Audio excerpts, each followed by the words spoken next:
Hi everyone, I'm Macy Alaska, and I'm the Chief Marketing Officer of Generation Connection. Today I'll be talking about the life history of Steve Irwin. Steve Irwin was born on February 22nd, 1962, in Victoria, Australia, and he was an Australian wildlife conservationist, television personality, and educator who achieved worldwide fame as the exuberant host of the Crocodile Hunter television series and related documentaries. With high energy and an engaging, boyish enthusiasm, Irwin led his viewers on recklessly close encounters with deadly and usually endangered animals, notably crocodiles, in Australia's outback and later in the jungles of Asia and Africa. Although sometimes criticized for disturbing wildlife unnecessarily or for indulging in showmanship, Irwin claimed that his risk-taking style helped to raise concern for threatened but dangerous animals and enabled viewers to directly appreciate their power, beauty, and uniqueness. Irwin derived his passion for wildlife from his parents, who participated in early efforts to protect Australia's wild reptiles. In 1970, the family moved from Victoria to Queensland's Sunshine Coast, where Bob and Lynn Irwin founded the Birwa Reptile Park on 4 acres of land. The young Irwin accompanied his father on expeditions in the outback to trap lizards, venomous snakes, and crocodiles, and he helped to nurse and rehabilitate the injured or abandoned kangaroos, wallabies, and birds that the park took in. In the early 1970s, Irwin accompanied his father on expeditions for the East Coast Crocodile Management Program, a government-sponsored project to reduce crocodile hunting by relocating the animals to less populated areas or to sanctuaries, including the Birwa Park. It was on one such outing when Irwin was age 9 that he first attempted to subdue a crocodile by jumping on its back. He soon became quite adept at the technique. In the early 1980s, Irwin worked for the Crocodile Management Program on his own, sometimes spending months alone in the bush in search of the animals.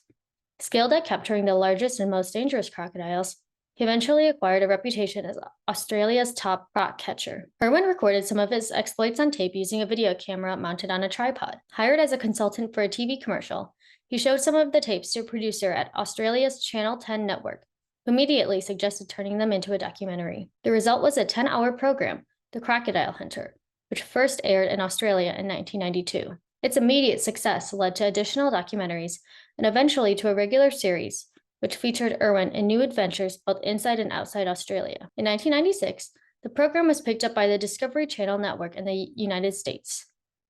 In 2006, the year of Irwin's death, it was regularly broadcasted in more than 100 countries. In 1991, Irwin took over direction of the Birwa Park from his father.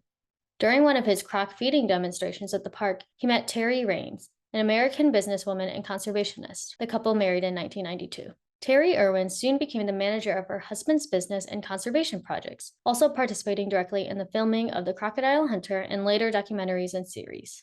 Meanwhile, Irwin's popularity as a TV personality helped to turn the Birwa Park, renamed the Australia Zoo in 1992, into a major tourist attraction. It expanded to 16 acres and 550 animals by 2000, and to 80 acres and more than 1,000 animals by 2007. In addition to running the zoo, the Irwins established large private wildlife shelters in Australia and founded an international organization, Wildlife Warriors Worldwide, to promote wildlife conservation, education, and research. In his TV series and in numerous interviews, Irwin emphasized the importance of protecting threatened and endangered species of all kinds.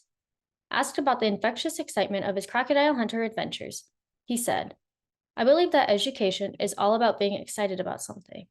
That's the main aim in our entire lives, is to promote education about wildlife and wilderness areas, save habitats, save endangered species, etc. So if we can get people excited about animals, then it makes it a heck of a lot easier to save them." In 2006, while filming a documentary called Ocean's Deadliest near Australia's Great Barrier Reef, Irwin swam over a venomous bull stingray in shallow water, inadvertently provoking the animal to attack. He was stung in the chest and immediately went into cardiac arrest, and he was pronounced dead less than an hour later. Irwin's daughter, Bindi Irwin, shared his interest in wildlife and showmanship.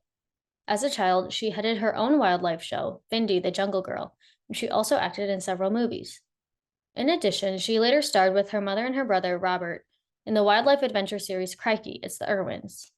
Terry, Bindi, and Robert's efforts today honor the greatest wildlife warrior that ever lived. They are ensuring that Steve's legacy lives on. Australia Zoo now encompasses over 700 acres and employs over 500 staff, continuing Steve's mission of conservation through exciting education. Thanks for joining me and learning about the life history of Steve Irwin. I hope that you learned a little bit about this amazing man's life and are inspired to do something for the betterment of our environment and our world.